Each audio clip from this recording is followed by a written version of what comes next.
안녕하십니까. 2023년 7월 7일 최병무의 팩트 시작하겠습니다. 박지원 전 국정원장이 어제 MBC 라디오에 나와서 총선에 출마한다고 얘기를 했습니다.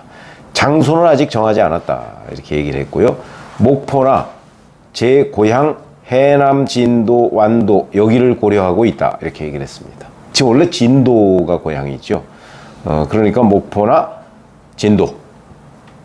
그러면서 이제 그러면 올드보이들의 귀환이 아니냐 이제 이런 그 진행자 말에 저는 국가라고 하는 것은 김대중 대통령이 말씀하신 대로 노장청이 조화를 이루어서 국정이 또는 야당 정치가 이루어져야지 모두 한쪽으로 하면 되겠냐. 지금 윤석열 대통령 보라. 말이 안 되지 않나. 이렇게 얘기를 했습니다. 노장청.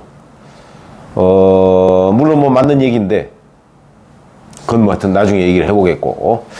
자, 박지원 전 국정원장만 있는 게 아니죠. 올드보이 하면 또 떠오르는 사람. 추미애 전 법무부 장관. 이미 서울에서 5선을 했습니다. 그리고 당대표의 법무장관까지 지냈죠. 그러면 이제 은퇴할 나이라고 얘기를 할 수가 있는데 또 하겠다고 지금 설치고 있습니다. 지금 나오고 있는 게 바로 그런 거죠.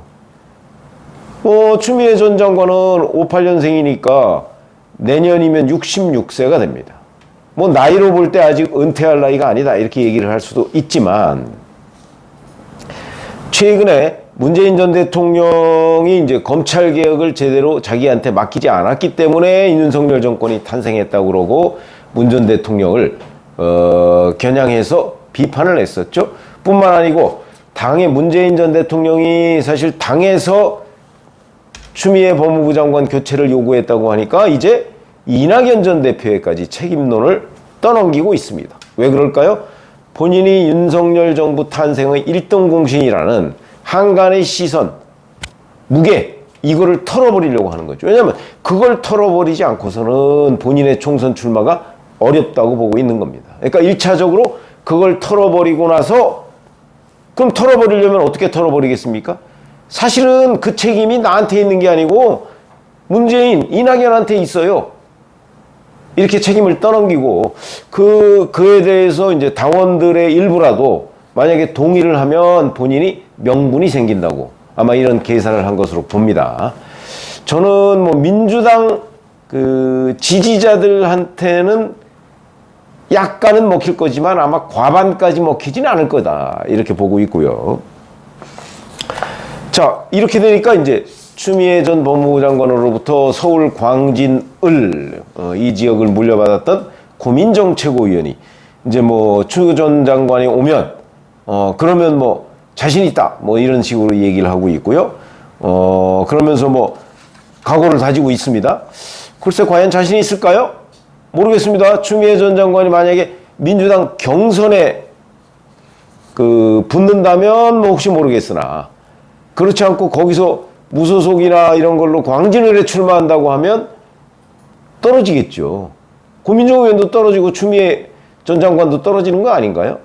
그렇게 되면 어부지리를 국민의힘 후보가 받을 가능성이 높다. 국민의힘 거기 지금 후보가 될 가능성이 높은 사람은 오세훈 서울시장 때 정무부 시장을 하던 오신환 전 의원이 있습니다. 이 사람이 거기에 당협위원장으로 가 있기 때문에 아마 그렇게 될 경우엔 또 어부지리를 할 것이다. 이거는 뭐 여하튼 추미애 전 장관이 지금 귀환을 하겠다고 작업을 하고 있으니까 이런 부분도 이재명 대표로서는 고민거리죠. 그리고 또 하나의 고민거리, 또 하나의 올드보이, 바로 조국 전 법무부 장관입니다. 아시다시피 길 없는 길을 가겠다 이렇게 문재인 전 대통령과의 만남에서 선언을 하고 나서 뭐 최근에는 뭐 이러저러한 총선 출마와 관련한 얘기는 특별히 나오고 있지 않습니다만은 민주당 주변에서는 부산 지역의 출마를 유력하게 보고 있습니다. 부산 지역은 조국 전 법무부 장관이 고등학교를 졸업한 곳이죠. 부산 뭐 해광고등학교인가 하는 데를 나왔다고 합니다. 이게 뭐 대략 부산 뭐 중구 동구 뭐 이런 데 하고 이렇게 얽혀 있다고 하니까 아마 그쪽을 염두에 두고 있는 것으로 보인다 이런 얘기들이 많이 나오고 있습니다. 자, 이렇게 되면 이재명 지도부는 이 올드보이들을 과연 어떻게 할 것인가. 물론 뭐 지금 9개월쯤 남았으니까. 그리고 총선 공천은 대략 한 2달 전쯤에 한다고 보면 한 7개월쯤 남은 얘기죠. 조홍천 의원은 어제 KBS 라디오에 나와서 이렇게 얘기했습니다. 조국 추미애 두 법무장관에 대해서 추 전 장관은 민주당 내에서 정치를 하려는 마음은 없는 것 같다. 민주당 강성 지지층들을 포섭하려는 탕란 정치로 보인다. 알을 맡긴다 이런 뜻입니다. 탕란 정치. 문재인 전 대통령까지 비난하고 전방위적으로 난사하고 있지 않나. 결국은 조국 전 법무부 장관과 손을 잡지 않을까 생각한다. 이렇게 얘기를 합니다. 자, 뭐 제가 대표적으로 꼽은 이 3명의 올드보이들. 뭐 물론 개별적인 몸부림이다. 지금까지는 이 3사람이 뭐 서로 교감을 해가면서 우리 올드보이들의 그 정치 재개 내지는 그 정치권 편입에 뭔가 좀 바람을 잡자 뭐 이런 흐름은 없는 것으로 보이고 각자 도생으로 지금 자기들의 그 공간을 넓히려고 하는 것이죠. 그런데 문제는 조국은 조국대로, 또 추미애 전 장관은 추미애 전 장관대로, 박지원은 박지원대로 각자의 일정한 정도의 팬덤이 있습니다. 그 팬덤이 당의 공천과 연결되면 당선될 가능성도 없지 않죠. 그렇기 때문에 사실은 이재명 지도부로서는 문제가 되는 겁니다. 고민이 되는 거죠. 나온다고 했을 경우에 과연 공천을 줘야 될까 말까? 아니면 경선을 붙이기 전에 컷오프라는 것이 있지 않습니까? 컷오프를 시키냐? 컷오프를 시켜서 아예 출마를 못하게 하느냐? 아니면 경선까지는 붙여주느냐? 여러 가지의 단계가 있습니다. 그 중에 하나하나씩 따져보면 박지원 전 원장 6월생이니까 1941년생입니다. 42년생이죠. 내년이면 내년 임기가 시작할 때쯤 되면 82살이 됩니다. 임기 끝나면 86살이 되죠. 국회의원 중에 82살에 출마했던 국회의원이 제 기억에는 제가 정치부 기자하고 뭐 이렇게 그 정치학 전공하고 난 이후에는 없는 것으로 보입니다. 82세에 당선된 국회의원 없는 것 같습니다. 자, 그러면 82세짜리를 공천을 했다. 이게 과연 국민들한테 어떻게 비칠 것인가?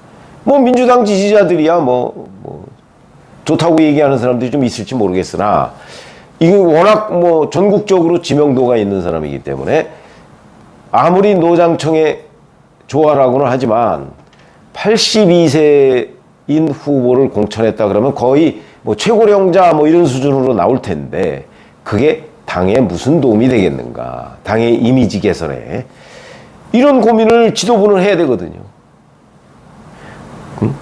더군다나 목포에 나오든 아니면 진도에 나오든 다 민주당 현역 의원이 있습니다. 그 현역 의원을 제끼거나 아니면 그 현역 의원과 경선을 하도록 해야 되는데 그게 과연 가능할 것인가? 아니면 전국구로 돌릴 수 있다. 그래도 역시 82세라는 나이는 어디 도망가지 않는다. 그게 당의 이미지에 미칠 영향 이런 것들을 고려하지 않을 수가 없다. 그러니까 박지원 전 원장 하나한테 배지를 달아주느냐 안 달아주느냐가 아니고 민주당 전체의 그렇잖아도 이제 선거가 임박하면 세대 교체기가 많이 나올 텐데 이런 올드보이들의 귀환을 허용한 이재명 지도부의 이미지와 민주당의 이미지가 과연 어떻게 될 것인가? 굉장한 고민거리가 될 것이다. 조국 뭐 말할 것도 없죠. 정권 교체를 5년 만에 하게 된 결정적인 계기는 조국 때문 아니냐? 뭐 그거는 거의 이의가 없을 것 같습니다.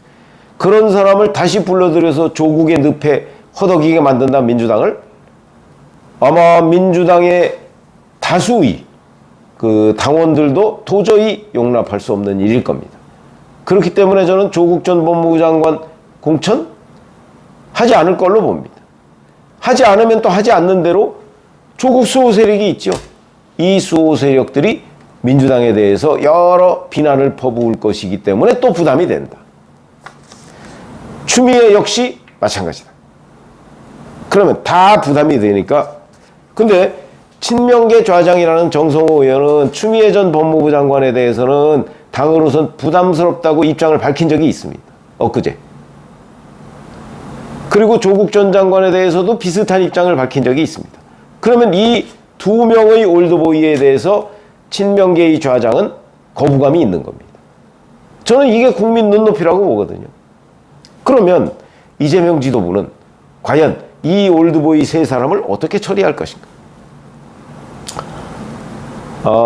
제가 보기에 가장 가능성 높은 것은 아마도 지금 혁신위원회는 그때까지 가지는 않을 거고요. 그 임박해서 비대위 올 연말쯤에 뭐 어느 정도 결판이 날 텐데 비대위가 될 가능성이 높다고 제가 말씀을 드렸지 않습니까? 그러니까 이재명 대표 비대위가 되거나 아니면 또 다른 뭐 혁신위가 되거나 뭐 이렇게 해서 아마도 이재명 대표가 본인이 대표직을 유지하면서 2006년 문재인 모델로 가려고 하는데 그게 여의치 않으면 본인이 대표직을 사퇴하는 수도 있겠죠. 그러면 이재명 지도부가 고민할 사항은 아닙니다. 그 다음 지도부가 고민할 사항이고, 그렇지 않고 만약에 2016년 문재인 모델로 가기로 말하면 결국 이재명 지도부가 어떤 식으로든 사인을 줘야 될 겁니다. 그럴 경우에 저는 이 세 사람 다 공천이 안 될 가능성이 높다.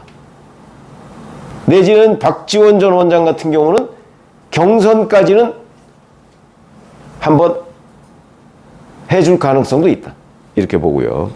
그러나 조국 전 장관에 대해서는 지금 직간접적으로 설득을 하고 있다는 거 아닙니까? 출마를 좀 자제해달라고. 뭐 그게 성공하면 이제 고민 하나는 더 오는 거죠. 추미애 전 장관은 뭐 설득한다고 될 사람은 아닐 것 같고, 추미애 전 장관의 경우에도 과연 공천을 줄 것인가. 그래서 이재명 대표로서는 제일 간단한 거는 본인이 결정을 안 하고 그냥 비대위 쪽으로 넘기거나 이렇게 해서 손을 털어버리는 게 가장 본인으로서는 손쉬운 거겠죠. 저는 그 가능성이 제일 높다고 봅니다. 만약에 비대위 국면으로 가면 저는 이 세 사람 다 공천 못 받을 가능성이 높다고 봅니다. 그래서 지금 뭐 그냥 전망을 하는 건데, 자, 올드보이들이 최근에 이제 몸 풀고 총선 출마를 하겠다고 하니까 이재명 지도부의 고민이 깊은데, 이 고민은 아마도 이재명 지도부가 본인은 손을 놓으면서 해결을 하지 않을까. 총선의 하나의 관전 포인트로 제가 말씀을 드렸습니다. 고맙습니다.